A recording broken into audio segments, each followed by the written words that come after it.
ভাই দোস্ত বুজুর্গ, রমজান তো শেষ হয়ে গেল, রমজানের হুকুম শেষ হয়নি। গীবত করলে রোজা ভেঙে যায়, গীবত নিষিদ্ধ ছিল। রমজান শেষে কি গীবত চলবে? হুকুম আছে না? হুকুম খতম হয়ে গেল, হুকুম রয়ে যায়, মাস চলে যায়। রমজান একটা মাসের নাম, সিয়াম একটা হুকুমের নাম। সিয়াম তো হুকুম। কুতিবা আলাইকুমুস সিয়াম কামা কুতিবা আলাল লাযিনা মিন ক্বাবলিকুম লাআল্লাকুম তাত্তাকুন। চিন্তা করার ফুরসত নেই, ব্যস্ত মানুষ। এবারে বসে হিসাব করুন। আল্লাহ তাআলা বলছেন যার মর্মার্থ যে আমি রমজান এই জন্য অবতীর্ণ করেছেন, সিয়াম এই জন্য অবতীর্ণ করেছিলাম যাতে তোমরা তাকওয়াওয়ালা হয়ে যাও। তো সিয়াম শেষ করে ফেলেছি, এবারে হিসাব করে যে আমি তাকওয়াওয়ালা হয়েছি, হিসাব করুন। এই তো বয়ান।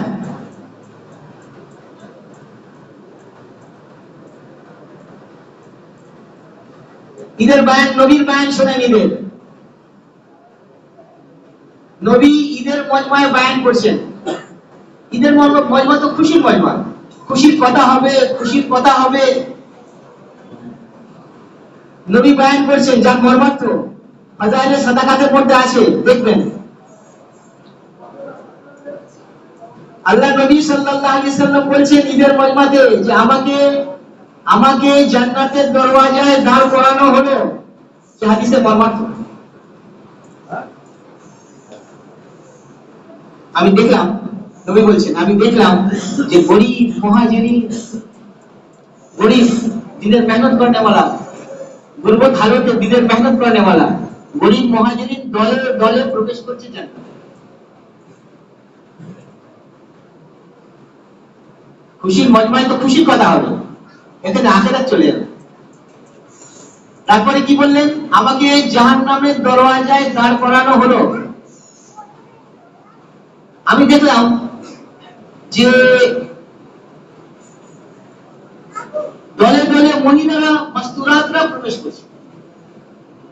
তারপরে নবী নিজে বলে দিলেন সেই মজমাতে কারণ ছিল যে তাদের মধ্যে সোনা দানা গহনার মহব্বত ছিল, সোনা দানার টান, গহনার টান। নবী ঈদের মজমায় জান্নাত বলছেন, জাহান্নাম বলছেন। এখানেও জান্নাত জাহান্নাম কখনো ভোলার না। তো সাহাবিয়া, হ্যাঁ, সাহাবাদের মেয়েরা বললেন এই বেলাল চাদর বিছাও, চাদর বিছিয়ে দাও, তোমার যে কাঁধের চাদরটা আছে বিছিয়ে দাও। তো সাহাবাদের বাড়ির মাস্তুরাতরা যারা ঈদের নামাজে এসেছিলেন, তো নিজের হাতে কানে সমস্ত গহনা খুলে দিয়ে দিল, যে জিনিসটা আমাকে জাহান্নামের দিকে টেনে নিয়ে যাবে সেই জিনিস আমি আমার সঙ্গে রাখবই না। বায়ান সঙ্গে সঙ্গে নিয়ে নিয়েছে, বায়ান সঙ্গে সঙ্গে নিয়ে নিয়েছে। তো আসুন আজকে আমরা হিসাব করি যে লাআল্লাকুম তাত্তাকুন, তোমরা আল্লাহকে ভয় করনে वाला হওয়ার জন্য আল্লাহ তাআলা সিয়াম অবতীর্ণ করেছেন। আল্লাহর ভয় আমার ভিতরে এসেছে। উলামারা বলেন তাকওয়া কাকে বলে? তাকওয়া মানে শুধু আল্লাহর ভয় না, নিভৃতে আল্লাহর ভয়, কেউ দেখছে না সেখানে আল্লাহর ভয়। আজ এই ট্রেনিং দেওয়া হয়েছিল আপনাদের, আমাদের এই যে রোজা কি তাকওয়ার ট্রেনিং। আপনার পেটে ক্ষুধা ছিল কিন্তু আপনি অপারক ছিলেন না। আপনার ঘরে খাবার ছিল না এমন কথা নয়, আপনার ঘরে খাবার ছিল।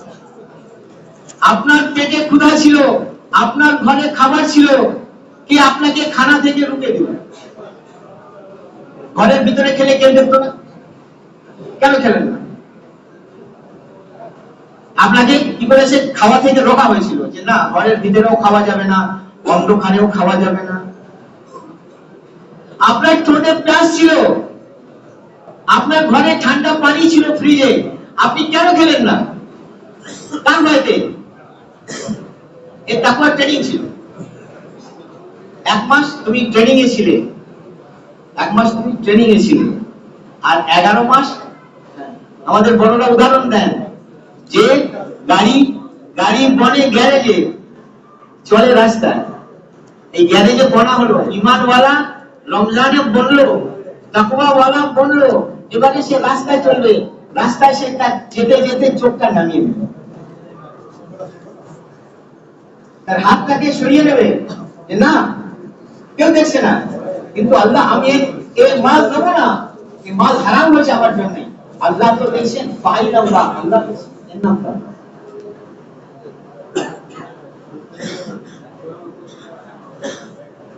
এই হিসাবটা কবে করবো যে আমি তাকওয়াওয়ালা হয়েছি কিনা, তাকওয়াওয়ালা হয়েছি। এই জন্য আমাদের বড়রা বলছে যে রমজান একটা মাসের নাম, শেষ হয়ে যাবে, রমজানের হুকুম শেষ হয় না। তখন না খাওয়া রোজা ছিল, এখন খাওয়া রোজা, আল্লাহর হুকুমে যায়। কুলু ওয়াশরাবু ওয়ালা তুসরিফু, আল্লাহর হুকুম, এই হুকুম পুরো করো, খাও, ইসরাফ করো না, নষ্ট করো না, অপচয় করো না। তোমার পাশের বাড়ির মানুষের খবর নাও, তোমার বাড়ির বিবাহের কিছুটা মাল যদি অপরের কাছে পৌঁছে যেত, এত অপচয় হলো, যদি কিছুটা অপরের কাছে পৌঁছে যেত তো 4টে মেয়ের বিয়ে হয়ে যেত।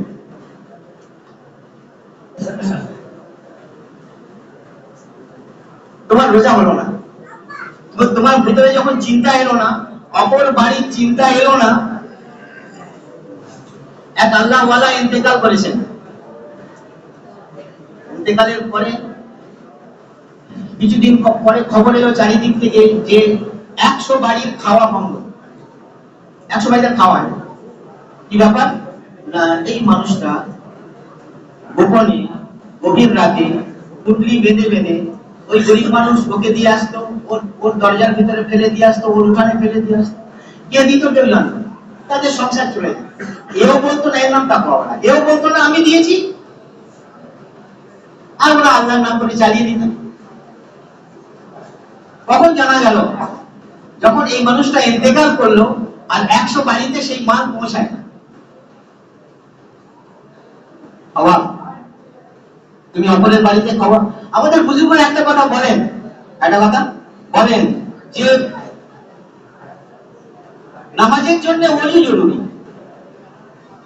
জরুরি কিনা? ও ভাইরা শুনছেন না? নামাজের জন্য ওযু ছাড়া নামাজ হয়ে যাবে? আর ওযু কিসের দ্বারা হবে? ওযু কি দিয়ে করবেন আপনি? পানি দিয়ে করবেন। তা আপনার ওযুর জন্য কাকে পানির ব্যবস্থা কে করবে? আপনি ওযু করবেন, আপনি নামাজ পড়বেন, আপনার ওযুর পানি কে ব্যবস্থা করবে? আপনাকে করতে হবে, কারণ এটা আপনার ওযু, আপনার নামাজ। আপনি যদি ওযু পুরো না করেন আপনার নামাজ আদায় হবে না।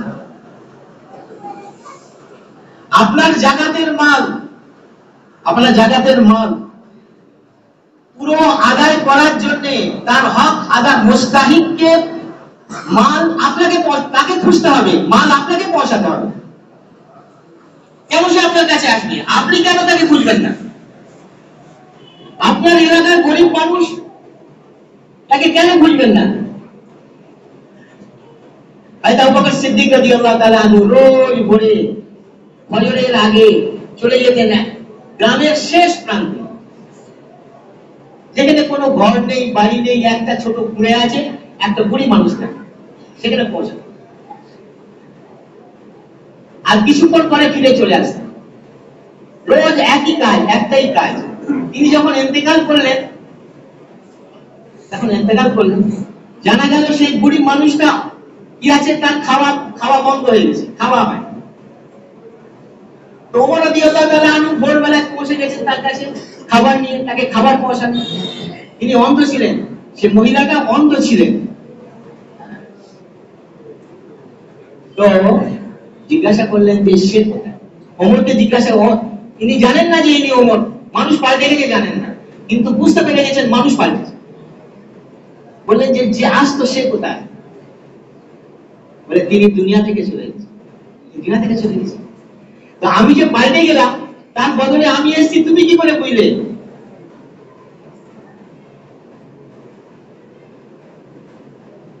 বলে তিনি আমাকে খাওয়াতেন, নিজের মুখে চিবিয়ে আমাকে খাওয়াতেন, কারণ আমার দাঁত নেই। আমি ভুলে গিয়েছি যে মানুষ পাল্টে গেছে। প্রত্যন্ত দূরের একজন গরিব মানুষের, একজন অভাবী মানুষের খবর নেওয়া কি করেছে? এই ইমানের দায়িত্ব, ইমান বলার দায়িত্ব। এই জন্য ভাইদস্ত বুজুর্গ, আজ এই যে মজমা না, তওবার মজমা, এখান থেকে যে তওবা, যে এখানে যে চাইবে, এই যে ময়দানে আমার ইমাম সাহেব বলছিলেন না যে যা চাইবে দোয়া কবুলের জায়গা এটা। তুমি মাল চাইবে মাল পাবে, দৌলত চাইবে দৌলত পাবে, তুমি হেদায়েত চাইবে হেদায়েত পাবে, আল্লাহর কাছ থেকে তওবা চাইবে, আল্লাহ তাআলা তোমাকে মাফ করবে। এই জায়গা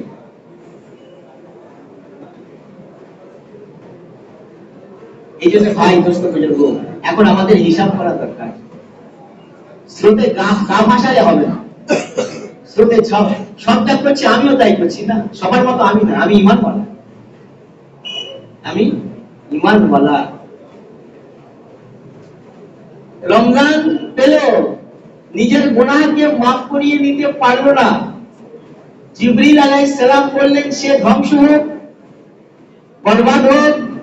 আর নবী বললেন আমিন, যার মর্মার্থ নবী বললেন আমিন।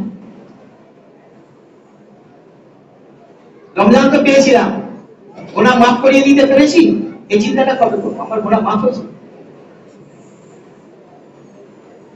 আমার নিজের গুনাহ এই রমজানে গুনাহ মাফ করা না তো কবে মাফ হবে? বর্ষায় তোমার কলসিতে পানি এলো না তো কবে আসবে? বর্ষা হচ্ছে, চারিদিকে পানি কাটছে, আর আমার কলসিতে পানি নেই।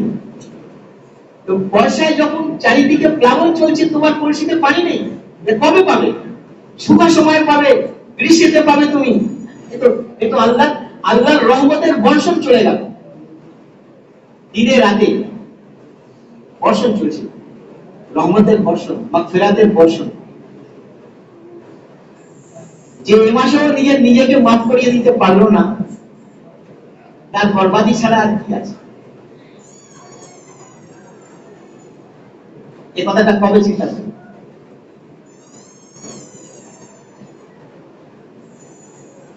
যে নিজের বাপ অথবা মা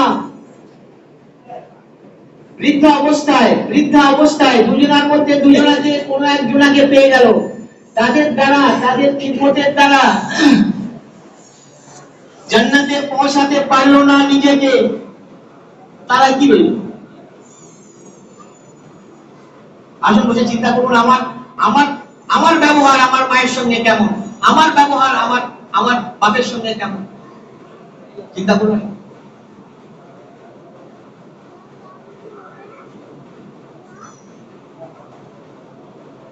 মুসা আলাইহিস সালাম বললেন, হে আল্লাহ, জান্নাতে আমার বন্ধু কি হবে, আমার সঙ্গী কি হবে, আমাকে দেখিয়ে দেন, দুনিয়াতে দেখা দাও।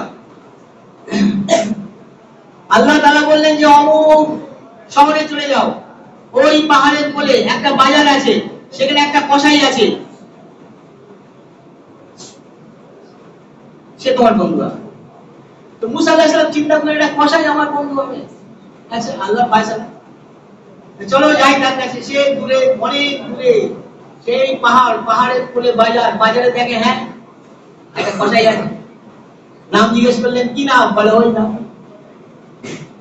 বলে তোমার বাড়িতে থাকবো 3 দিন, থাকবেন? কোনো চিন্তা নেই, আপনি মুসাফির তো, আমার বাড়িতে থাকবেন। আমার বাড়িতে কেউ নেই, আমার মা আছে একা।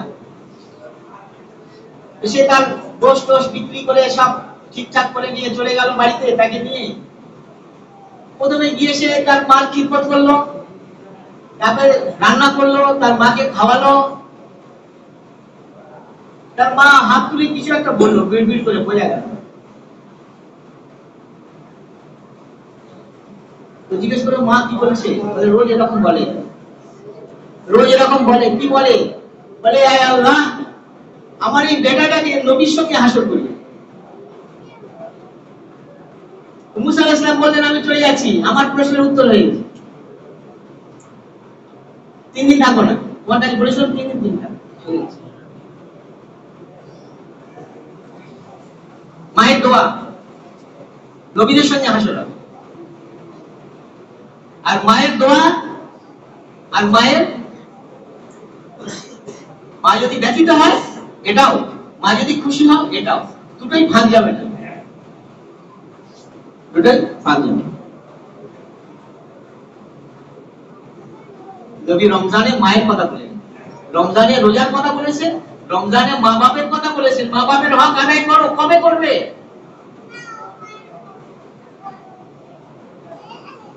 আর নবী নিজের কথা বলেছেন,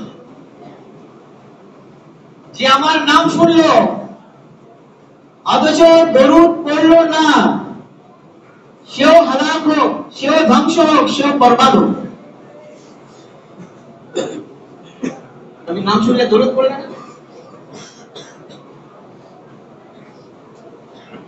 উলামারা বলেন যে যদি কোনো মানুষ, কোনো ঈমানওয়ালা নবীর উম্মত তার গায়ের চামড়া কেটে নবীর পায়ে জুতো করে দেয়, হক আদায় হবে না। যেমন মায়ের হক আদায় হয় না, নবীরও হক আদায় হবে না। মা তার দর্দে চেয়ে যে একবার প্রথম যে বলেছিল, হ্যাঁ প্রথম যে বলেছিল, এই মানুষটা যদি তার সারা জীবন খিদমত করে, মাথায় করে নিয়ে বাইতুল্লাহ ঘোরায়, সেই প্রথম এর হক আদায় হবে। নবী উম্মতের জন্য যে কোরবানি দিয়ে গেছেন, যে কোরবানি করে গেছেন, যে দিন দিয়ে গেছেন, আর আখিরাতে জাহান্নাম থেকে বাঁচার রাস্তা দিয়ে গেছেন, যদি আমার গায়ের চামড়া কেটে নবীর পায়ে জুতো করে দিই তো হক আদায়। সেই নবী তুমি নাম শুনলেন, তোমার সামনে নাম এলো, তুমি সাল্লাল্লাহু আলাইহি ওয়াসাল্লাম বললেন না, জোরে করে, আস্তে করে, মনে মনে, কেন বললেন না? নবীর নামে এত বরকত, তোমাকে জাহান্নাম থেকে বাঁচিয়ে দেবে।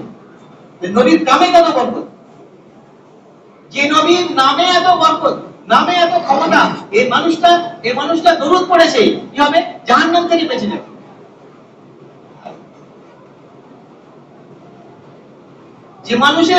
যে মানুষটার আঙুলের ইশারায় এত ক্ষমতা, যে চাঁদ এদিকে অর্ধেক ওদিকে অর্ধেক চলে দুটুকরো হয়ে গেল, আঙুলে শুধু ইশারা করেছে, ধাক্কা দেয়নি, ইশারা করেছে। সেই নবীর কামে কত, সেই নবীর কাজের কত ক্ষমতা, সেই নবীর কাজের নাম দাওয়াত। আল্লাহ তাআলা বলেছেন, কুল হাযিহি সাবিলি আদউ ইলাল্লাহ, এটাই আমার রাস্তা। এই নবী আপনি পুরো দুনিয়াকে শোনান, এটাই আমার রাস্তা। কুল হাযিহি সাবিলি, এটাই আমার রাস্তা। কোনটা? আদউ ইলাল্লাহ, আল্লাহ বলা, মানুষকে আল্লাহর দিকে ডাকা, মানুষকে আল্লাহর দিকে ডাকা। নিজেও করে না, অপরকেও ডাকে। তুমি যদি অপরকে ডাকতে, আল্লাহ তাআলা তোমাকে করার তৌফিক দিন। মুয়াজ্জিনের নামাজ, মুয়াজ্জিনের তাকবীরে উলা ফরজ হবে না, মুয়াজ্জিনের রাকাত ছেড়ে যাবে না। কেন? না, মুয়াজ্জিন বুলানে वाला, দাওয়াতে তাম্মা করনে वाला মুয়াজ্জিন, এইজন্য ও রাকাত ছেড়ে। দাওয়াত দেনে वाला কখনো আমল থেকে মাহরুম হবে না। আমরা আমল থেকে মাহরুম কেন? না, আমরা দাওয়াত দিচ্ছি না, দাওয়াত দিচ্ছি। এই উম্মতের যে খাস যে কাজ দেওয়া হয়েছে তার নাম হলো দাওয়াত। এই দাওয়াত, এই কাজ আল্লাহ বলা মানুষকে আল্লাহর দিকে ডাকার কাজ নবীদের ছিল। এই আমলে নবুয়ত, এই আমলে হেদায়েত, এই আমলে নবুয়ত। আর নবীর পরে এই জিম্মাদারি এই উম্মতকে আপনাকে দেওয়া হয়েছে, আপনাকে দেওয়া হয়েছে, আপনাকে দেওয়া হয়েছে, প্রত্যেকটা ফরদকে দেওয়া হয়েছে। এই কিছু মানুষের কাজ না, ঠিক আছে কিছু মানুষ তো করছে, করুন না, না, এটা আপনার কাজ, এটা আপনার কাজ। কুল হাযিহি সাবিলি, আপনি প্রত্যেকটা মানুষকে করে দেন, এটাই আমার রাস্তা, এটাই আমার কাজ। কোনটা কাজ? আদউ ইলাল্লাহ, আল্লাহ বলা মানুষকে আল্লাহর দিকে ডাকা, এটা কাজ। এই কাজ ভাই দোস্ত বুজুর্গ এই উম্মতকে দেওয়া হয়েছে। আজ আমরা বসে এটাও চিন্তা করি যে আমরা এই নবীর কাজ কতটুকু নিজের বানিয়েছি, নিজের বানিয়েছি। নবীর কাজ নবী করবেন, আমার কাজ আমি করব না। নবীর কাজকে নিজের কাজ বানাতে হবে। এই জন্য দোস্ত বুজুর্গ প্রতি সপ্তাহে এখান থেকে জামাত বার হচ্ছে, দূর দূর থেকে জামাত আসছে, বিদেশ থেকে জামাত আসছে, কিরগিজস্তানের জামাত এখানে কাজ করছে। কিরগিজস্তানের নাম আপনারা অনেকে শুনেছেন, অনেকে শোনেন। আপনারা বলবেন কাজাকিস্তান, কাজাকিস্তান আলাদা, আবার কিরগিজস্তান আলাদা, দুটো পাশাপাশি। সেখানে জামাত কাজ করছে। এই সব একসঙ্গে একসময় রাশিয়ায় ছিল, এখন সেটা টুকরো হয়ে গেছে, টুকরো হয়ে ছোট ছোট দেশ। পুরো দুনিয়া থেকে জামাত আসছে। আল্লাহ শকর, বুজুর্গদের, বড়দের, আপনাদের পুরানোদের কোরবানি আছে এখানে। তবে দূর দূর থেকে মানুষ এখানে আসছে। এর কদর করতে হবে। এর কদর কি না কাজকে, দাওয়াতের কদর কি না দাওয়াতকে নিজের কাম বানানো, দাওয়াতকে নিজের কাম বানানো, এটা আমার কাজ। আর এর জন্য কোরবানি দেওয়া, এর জন্য জান লাগানো, আর এর জন্য মাল লাগানো, নিজের জান মাল এই রাস্তায় লাগানো। সাহাবারা নিজের জানও লাগিয়েছেন আর মালও লাগিয়েছেন, আর পুরো দুনিয়া ফিরেছেন। তবে দিন আমরা পেয়েছি। আমরা যখন ফিরবো, ভাই দোস্ত বুজুর্গ, পুরো দুনিয়ায় যখন ফিরবো, তো কি হবে? দিন চলতে থাকবে, দিন চলতে থাকবে, দিন চলবে। আর না হলে দাওয়াত বন্ধ হবে, দিন খতম হয়ে যাবে। আর দিন খতম হয়ে যাবে, আল্লাহ তাবারক তাআলা কি করবেন? দুনিয়াতে তার নারাজি প্রকাশ করবেন। ওর বলা হয় যে বস্তিকে উল্টাও, জিবরিল পাঠিয়েছে, জিবরিলকে পাঠিয়ে দিয়েছে বস্তি উল্টে দেবে। জিবরিল এসে ফিরে গেছেন, সেখানে বহু বড় একটা আল্লাহ আল্লাহ আল্লাহ আল্লাহ করনেওয়ালা আছে। তাকে সবাই উল্টো বলে, হ্যাঁ তাকে সবাই উল্টাও। যখন ঘোড়ার স্রোত বইছিল, কিছু করব দূরের কথা, তার কপালে কোনো রেখাপাত হয়নি যে এটা এত বড় গুনাহ হচ্ছে, চিন্তাই আসেনি। ওরা তো দূরের কথা, চিন্তাই আসেনি তার। এই জন্য ওকে সবাই, তার আমল, ব্যক্তিগত আমল, তাকে এই উম্মত হবার নাতে তাকে বাঁচাতে পারবেন না। এই জন্য এই উম্মতকে দাওয়াত দেওয়া হয়েছে। দাওয়াতকে হালকা না মনে করি, দাওয়াতকে হালকা মনে করা বহুত বড় গুনাহ। নবীর কাজকে হালকা মনে করা, নবী যার জন্য সমস্ত কিছু কোরবান করলেন, সমস্ত কিছু কোরবান করলেন, সমস্ত কিছু কোরবান করলেন।